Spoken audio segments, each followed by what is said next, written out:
এই মিস্ত্রিদেরকে আরেকটা আমি একটা প্রশ্ন করব যে হ্যাঁ মিস্ত্রি ভাই বলো যে L/3 ভাষাটা আমরা কোন জায়গায় ব্যবহার করি?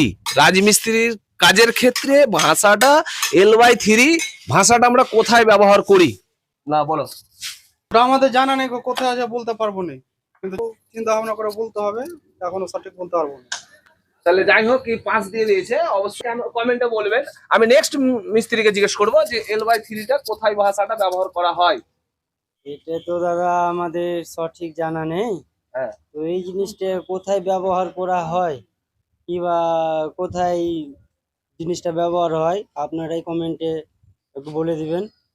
যাই হোক ও 5 দিয়েছে, মানে কথাটা বলতে ওর একটু অসুবিধা হচ্ছে। যাই হোক আমি বলছি আপনাদেরকে যে মিস্ত্রি ভাই এবং অন্যান্য আরো যারা আদার্স দেখছেন তারাই বলে দেন, কমেন্টে জানিয়ে যেন তারাও শিখতে পারে যে L/3 ভাষাটা কোন জায়গায় ব্যবহার করা হয় আমাদের রাজমিস্ত্রির ক্ষেত্রে।